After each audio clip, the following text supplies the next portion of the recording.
Hello కానమూకు కథావచనం మోహనవచనం పరిజ్ఞాన హితబాండం నిత్య చదువరి శ్రోతలకు ఆహ్వానం నమస్కారం. చదవదగునెవరు రాసిన తదుపరి చదివిన వెంటనే మరువక పలువురికి వినిపింపబూనిన అది ఏ పరిజ్ఞాన హితబాండమౌపో మహిళ మోహనవచనమై విరాజిల్లు. పరిజ్ఞాన హితబాండం లక్ష్యం ప్రతివారీ సమాచార హక్కు. ఆస్ఫూర్తితోనే ఇప్పుడు మంగళంపల్లి కిరణ్ విరచిత అంశంగా భవిష్యత్ ఇంధనం గ్రీన్ హైడ్రోజన్ అనేటువంటి అంశాన్ని ఇప్పుడు మన కానమోకు కథ వచ్చిన శ్రోతలకు మీ కానమోకు స్వరంలో వినిపిస్తాను, వినండి. భవిష్యత్ ఇంధనం గ్రీన్ హైడ్రోజన్. ఇక వినండి ఈ అంశాన్ని.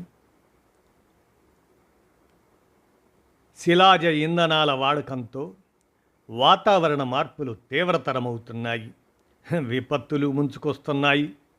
ఇటువంటి పరిస్థితుల్లో పర్యావరణ హితకరమైన గ్రీన్ హైడ్రోజన్ వినియోగంపై భారత్ దృష్టి సారించింది. ఈ క్రమంలో దేశీయ ఇంధన రంగంలో జాతీయ హరిత హైడ్రోజన్ మిషన్ విప్లవాత్మక మార్పులకు శ్రీకారం చుట్టగలదు. భావితరాలకు పరిశుభ్రమైన వాతావరణాన్ని, నూతన ఉద్యోగ అవకాశాలను అది అందివ్వగలదు. ప్రపంచం శుద్ధ ఇంధనం వైపు మళ్ళుతున్న తరుణంలో భారత్ గ్రీన్ హైడ్రోజన్ అభివృద్ధిపై దృష్టి సారిస్తుంది. కేంద్ర ప్రభుత్వం 2023లో నేషనల్ గ్రీన్ హైడ్రోజన్ మిషన్ను ప్రారంభించింది. దేశీయంగా హరిత హైడ్రోజన్ ఉత్పత్తిని పెంచి పరిశ్రమలకు సరఫరా చేయటంతో పాటు ఈ ఇంధన రంగంలో ఇండియాను ప్రపంచంలోనే ప్రధాన ఎగుమతిదారుగా నిలిపేందుకు దీన్ని ఉద్దేశించారు.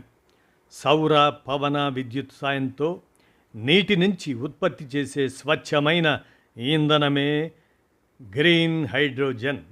ఈ ప్రక్రియలో ఎలాంటి కర్బన ఉద్గారాలు వెలువడవు. మిథేన్ను మండించడం ద్వారా తయారయ్యేది గ్రే హైడ్రోజన్. ఇది పర్యావరణానికి తీవ్ర నష్టం కలిగిస్తుంది. ఇదే విధానంలో ఇంధనాన్ని తయారు చేసి కర్బన ఉద్గారాలను భూమిలో నిల్వ చేస్తే దాన్ని బ్లూ హైడ్రోజన్ అంటారు. దీనివల్ల పర్యావరణానికి కొంత హాని తప్పదు. అందుకనే ప్రపంచ దేశాలు గ్రీన్ హైడ్రోజన్ తయారీకే ప్రాధాన్యమిస్తున్నాయి. వాయు రూపంలో ఉండే ఈ ఇంధనాన్ని నిల్వ చేయటం, తరలించటం చాలా సులభం. కాబట్టి ఇది పరిశ్రమలు, రవాణా సాధనాలకు బాగా ఉపయోగపడుతుంది.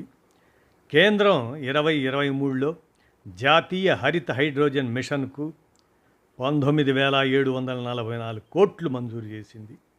ఈ మిషన్ ద్వారా 2030 నాటికి 5 మిలియన్ మెట్రిక్ టన్నుల ఇంధనోత్పత్తి సామర్థ్యాన్ని సాధించడంతో పాటు 8 లక్షల కోట్ల రూపాయల పెట్టుబడులను ఆకర్షించి 6 లక్షల ఉద్యోగాలను సృష్టించాలని లక్ష్యంగా పెట్టుకున్నారు.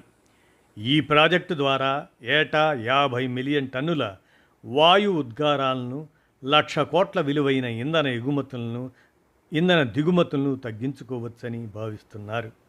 ఈ లక్ష్యాల సాధన కోసం strategic intervention for green hydrogen transition ఈ పథకానికి 17,490 కోట్లు ప్రత్యేకించారు. తద్వారా దేశీయ ఎలక్ట్రోలైజర్ తయారీకి, గ్రీన్ హైడ్రోజన్ ఉత్పత్తికి ప్రోత్సాహం లభిస్తుంది. దీనికి తోడు పైలట్ ప్రాజెక్టులకు 1,466 కోట్లు, పరిశోధనలు, నూతన నైపుణ్యాల శిక్షణ కోసం మరో 400 కోట్లు ఖర్చు చేయనున్నారు. గ్రీన్ హైడ్రోజన్ తయారీకి ఉపయోగించే పునరుత్పాదక విద్యుత్తుపై ట్రాన్స్మిషన్ ఛార్జీలను మరో 5 ఏళ్ల వరకు మాఫీ చేస్తున్నారు. దానివల్ల హైడ్రోజన్ ధర సుమారు 20% వరకు తగ్గే అవకాశం ఉంది. తద్వారా 2030 నాటికి కిలో గ్రీన్ హైడ్రోజన్ను 100 నుంచి 150 రూపాయలకే అందించాలని ప్రభుత్వం భావిస్తుంది. ఇటీవల దేశంలోనే మొదటిసారిగా లడ్డాఖ్లో హైడ్రోజన్ బస్సులు అందుబాటులోకి వచ్చాయి. వాటి కోసం అక్కడ ఎన్టీపీసీ ఆధ్వర్యంలో శుద్ధ ఇంధనోత్పత్తి కేంద్రాన్ని నెలకొల్పారు. దీంతో దేశవ్యాప్తంగా ఇటువంటి రవాణా వ్యవస్థను తీసుకురావటం సాధ్యమే అని నిపుణులు అంటున్నారు. ఇంధన సంస్థలు అవి సైతం గ్రీన్ హైడ్రోజన్ వైపు మొగ్గు చూపుతున్నాయి. ఇండియన్ ఆయిల్ కార్పొరేషన్ తన పానిపట్ రిఫైనరీలో ఈ ఇంధనాన్ని ఉపయోగించేందుకు సరఫరాదారులను ఎంపిక చేసింది. భారతదేశ హరిత హైడ్రోజన్ ప్రయాణంలో ఆంధ్రప్రదేశ్ ముందుంది. విశాఖపట్నం సమీపంలోని పూడిమడక దగ్గర దేశంలోనే అతి పెద్ద గ్రీన్ హైడ్రోజన్ కేంద్రానికి అంకురారోపణ చేశారు. ఇక్కడ రోజుకు 1500 టన్నుల హైడ్రోజన్తో పాటు 7500 టన్నుల గ్రీన్ అమోనియా, మెథనాల్, విమానయాన ఇంధనం తయారవుతుంది. ఈ ప్రాజెక్టు అంచనా విలువ సుమారు 1,85,00,000. మరోవైపు ఐరోపా సంస్థల భాగస్వామ్యంతో కాకినాడలో ఏటా 10 లక్షల టన్నుల గ్రీన్ అమోనియా ఉత్పత్తి కర్మాగారాన్ని నెలకొల్పుతున్నారు. దీనికోసం 1.3 గిగావాట్ల ఎలక్ట్రోలైజర్లను ఆర్డర్ చేశారు. ఇది భారత్లోనే ఇప్పటి వరకు ఇచ్చిన అతిపెద్ద ఆర్డర్.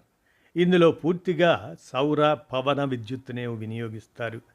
ఈ ప్రాజెక్టు ద్వారా ఐరోపా దేశాలకు అమోనియాను ఎగుమతి చేస్తారు. అమరావతిలో ఏర్పాటవుతున్న క్వాంటమ్ వ్యాలీ దానికి సైతం గ్రీన్ హైడ్రోజన్ రంగానికి ఇతోధికంగా తోడ్పడనుంది. ముఖ్యంగా వాతావరణం ఎక్కడ అనుకూలంగా ఉంటుంది, ఇంధనాన్ని ఎక్కడ నిల్వ చేయాలి అనేది నిర్ణయించడానికి డేటా కీలకం. ఇందుకు అమరావతిలో అభివృద్ధి చెందుతున్న టెక్నాలజీ, వాతావరణం అక్కడికి వస్తుంది.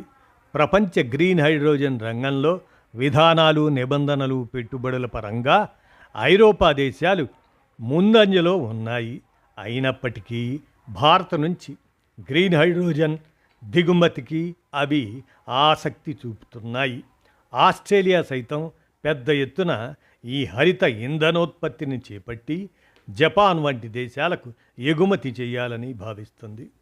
ఇండియా వాటితో సమానంగా పోటీ పడుతున్నప్పటికీ కొన్ని సవాళ్లు తప్పటం లేదు.